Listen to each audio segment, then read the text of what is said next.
안녕하세요. 산부인과 의사 황인아입니다. 오늘은 여러분들이 놓치고 있을 수 있는 혹은 여러분의 주치의도 놓치고 있을 수 있는 호르몬인 프로게스테론에 대한 이야기를 해볼 거예요. 우리가 흔히 갱년기가 되면서 호르몬이 부족하다, 호르몬을 보충하는 치료를 해야 한다라고 했을 때 떠올리는 것은 에스트로겐이라는 여성 호르몬이에요.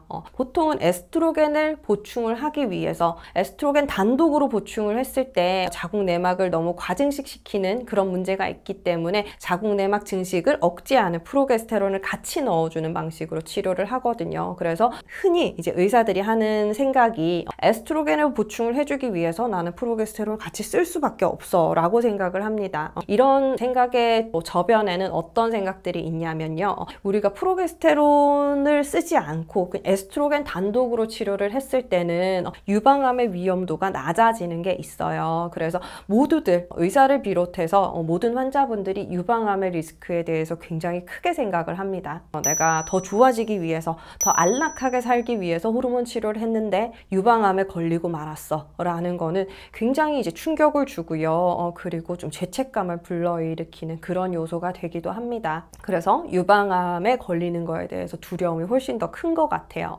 그냥 내가 가만히 있어서 걸리는 거랑 내가 뭔가를 해서 걸리는 거는 또 다른 느낌이죠. 어쨌든 이런 용도로만 의사들은 프로게스테론을 좀 이해를 하고 있어요. 그래서 에스트로겐만 쓰고 싶은데 그렇게 쓸 수 없으니까 자궁 내막을 보호를 해서 자궁 내막암이 안 생기게 해야 되니까 나는 프로게스테론을 더해서 쓸 거야 라고만 생각을 하시는데요. 어떻게 생각하면 많은 갱년기 증상들은요, 에스트로겐이 아닌 프로게스테론 때문에 나타나기도 합니다. 그래서 프로게스테론에 대한 이야기를 오늘 좀 준비를 해봤어요. 갱년기에 접어들게 되면요, 에스트로겐 호르몬의 저하가 빠르게 일어나지는 않는 분들도 있습니다. 어느 순간 봤을 때 생리를 안 해서 검사를 해보니까 여성 호르몬 수치가 뭐 바닥이더라, 하나도 나오지 않더라 하시는 분들도 있지만, 나는 분명히 갱년기 증상이 있는데 얼굴도 화끈거리고 기분도 우울하고 불안하고 잠도 잘 안 오고 피곤하고 그런데 왜 나는 호르몬 수치가 정상일까? 왜 병원에 가면 나는 갱년기가 아니라고 말할까? 라고 의아하신 분들이 있을 거예요. 여성의 갱년기는요, 우리가 흔히 생각하는 여성 호르몬인 에스트로겐이 떨어지기 전부터 프로게스테론은 이미 떨어지기 시작합니다. 그래서 프로게스테론이 떨어지기 시작하면서 갱년기 증상을 경험하시는 분들도 있는 거예요. 그런 거에 대해서 좀 간과하고 있었던 부분들이 있는 것 같아요. 그래서 모든 분들이 제가 이제 갱년기가 되었다, 나는 증상이 있다라고 해서 오시면요, 호르몬 검사를 해봅니다. 많은 선생님들이요, 보험되는 검사만 하는 게 맞다고 생각을 하세요. 그러다 보니까 FSH라는 갱년기를 좀 시사하는, 갱년기가 되면 올라가는 호르몬이 있거든요. 그 호르몬만을 검사해서 40이 넘어가면 폐경, 40 이하면은 폐경이 아니다, 이런 식의 이분법적인 진단을 하시기도 하는데요. 저는 이제 보험이 되든 되지 않든 간에 전체적인 상황을 아는 것이 중요하다고 생각하기 때문에 FSH를 비롯해서 에스트로겐의 수치, 프로게스테론의 수치까지 좀 알아보고 있습니다. 건강보험공단에서 권하는 그런 방식은 아니지만 그거 안에서만 치료를 하기에는 내가 알고 싶은 게 너무 많고 그걸 알았을 때 환자분한테 잘해드릴 수 있는 게 많거든요. 그래서 이런 정보들을 좀 모아놓는 게 의미가 있어요. 그래서 프로게스테론도 검사를 합니다. 그러면 그런 증상이 있으신 분들은 에스트로겐이 정상이고 FSH가 정상이더라도 프로게스테론 레벨은 상당히 떨어져 있습니다. 검출이 거의 안 되시는 분들도 있어요. 그래서 이런 프로게스테론 저하에 의한 증상들은 프로게스테론을 어느 정도 보충해 줌으로써 좀 완화를 시킬 수 있습니다. 프로게스테론은 이게 부족하기 시작할 때 어떤 증상들이 나타나냐면요, 어떤 증상들이 일어나는지 좀 이해를 하시려면 프로게스테론이 내 몸에서 어떤 역할을 해주는지를 이해하는 것이 중요하겠습니다. 배란기에 배란이 되고 나면, 배란이 되고 난 이 껍데기가 있단 말이에요. 이 껍데기가 프로게스테론을 분비하기 시작해요. 그런데 배란이 되지 않는다면 이 껍데기가 없겠죠. 그럴 때는 이제 프로게스테론 분비가 되지 않을 수가 있고요. 이 프로게스테론의 역할은 뭐냐면 여자가 임신이 가능하도록 자궁 내막을 유지해주는 역할을 합니다. 그래서 에스트로겐의 역할로 이제 자궁 내막이 쭉 증식을 하고요. 증식을 한 이 상태에서 프로게스테론이 막 공급이 돼서 이 자궁 내막을 성숙시키고 유지시키고 하는 역할을 합니다.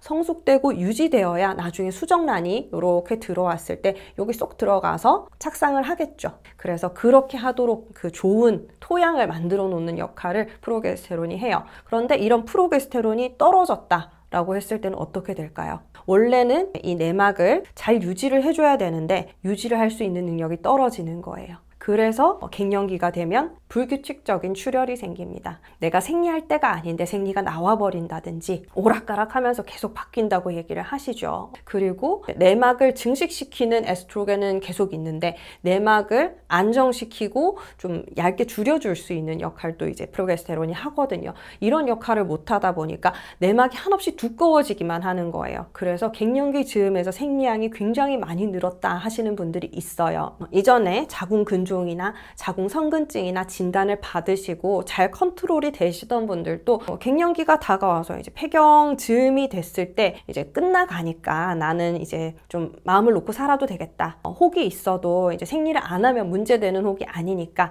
폐경이 되면 자궁 근종도 사이즈가 줄어들고요. 성근증도 완화가 됩니다. 그리고 이거의 주된 증상은 생리통이 심하고 생리량이 많고 이거기 때문에 생리를 하지 않게 되면은 문제가 없어요. 가지고 살아도 됩니다. 그래서 어느 정도 마음을 놓고 있었는데 거의 이제 폐경이 다 돼가는 것 같은데 피가 콸콸콸콸 나요. 너무 많이 납니다. 그래서 갑자기 출혈이 많아지게 되면 심한 빈혈이 생긴다든지 쇼크 온다든지 이런 문제가 생기는 거예요. 그래서 그런 것 때문에 어쩔 수 없이 자궁을 적출하게 되는 끝날 때 다 됐는데 너무 아깝게 수술을 해야 되는 이런 경우들이 발생을 하곤 합니다. 이게 프로게스테론의 저하 때문이에요. 이런 기간에 내가 프로게스테론을 잘 보충을 해줄 수 있다면 생리 주기도 불편하지 않게 이렇게 규칙적으로 유지를 하실 수가 있고요. 그리고 출혈이 갑자기 많아지는 거, 양이 너무너무 많아지는 거 이런 것들을 다 어느 정도 컨트롤을 할 수가 있는 거죠. 그런 면에서 상당히 좀 의의가 있고요. 그리고 프로게스테론이 부족하게 되면 내가 생리 직전에 겪는 증상들 있죠. 이 프로게스테론 계속 유지가 되다가요. 생리 직전에 뚝 떨어집니다. 이 신호로 인해 이제 우리는 유지할 수가 없어. 그리고 임신이 되지 않았어. 이거 이제 잘 증식시켰던 자궁 내막,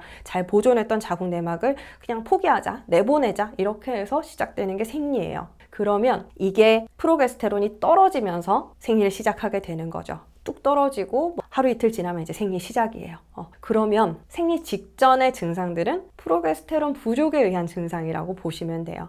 생리 직전에 우리 어때요? 감정 기복이 장난 아니죠. 우울하고 불안하고 짜증나고 힘들고 잠을 잘 못 주무시는 분도 있고 어쨌든 이런 감정 기복이 어마어마합니다. 그래서 이런 것들도 이제 프로게스테론의 저하 영향일 수가 있다는 거예요. 그래서 많은 분들이 이거를 증상 같은 것들을 에스트로겐만 보충을 해주면 다 해결이 될 것처럼 생각을 하시지만 프로게스테론 부족으로 인한 증상도 틀림없이 있다는 거. 특히 이제 에스트로겐은 괜찮은데 프로게스테론 만 떨어지는 시기의 증상들은 프로게스테론을 넣어줘야 조절이 될 수 있다는 것을 아셨으면 좋겠어요. 그래서 제가 이제 주로 사용을 하는 방법은 미레나를 넣은 분들 빼지 않는 겁니다. 그러면 미레나는 이제 프로게스테론을 분비하게 되어 있는 자궁 내 장치죠. 그러면 내가 따로 프로게스테론을 공급해 주지 않아도 미레나에서 꾸준히 프로게스테론이 나옵니다. 그러면 이분들은 갱년기 증상을 덜 겪게 돼요. 그리고 프로게스테론만 이제 주기적으로 약을 며칠간만 먹어서 어떤 기간을 보강해주는 이런 그 방법을 사용을 할 수도 있어요.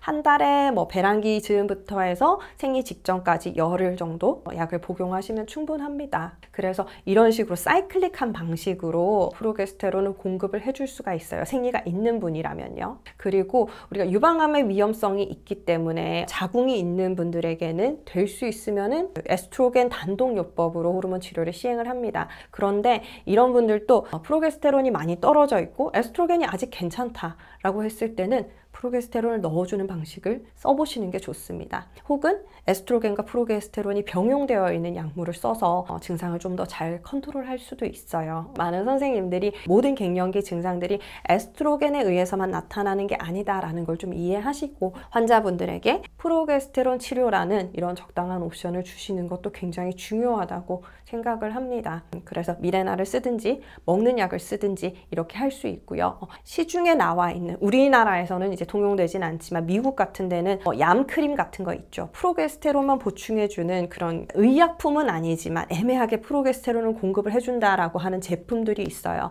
그런 제품들을 쓰고도 갱년기 증상이 굉장히 좋아지는 분들이 꽤 있습니다. 기능의학 쪽에서는 이거를 이제 많이 쓰고 있어요. 그런데 의사로서는 약간 애매하기는 해요. 프로게스테론 성분이 어느 정도 들어있는지 알 수 없기 때문에 이거를 약으로서 사용하기는 굉장히 애매하기는 한데요. 나는 약은 쓰기 싫고 될 수 있으면 이제 바르는 걸로 좀 해결을 하고 싶다 하시는 분들은 정말 직구로 그런 것들 사가지고 쓰시고 증상의 호전을 경험하기도 합니다. 그래서 이게 제가 첫 번째로 추천을 하는 그런 방식은 아니지만 해본다면 좀 도움을 받을 수도 있다. 왜냐면 모든 분들이 약을 먹고 싶어 하는 거는 아니고요. 모든 분들이 나는 프로게스테론 부족한 미레나 낄게요 라고 하지 않기 때문에 내가 최소한의 치료로 최소한 병원을 가고 그래도 좀 편안하게 살고 싶다 하셨을 때는 검진은 꼭 하셔야 됩니다. 유방암의 위험이 없는 게 아니기 때문에 항상 그거는 주의를 하셔야 되지만 어쨌든 그런 방식으로도 어느 정도 도움을 받을 수 있어요. 프로게스테론의 부족으로도 기분 변화, 또 통증, 그리고 골다공증 이런 것들이 조금씩 심해질 수 있습니다. 그래서 일찍부터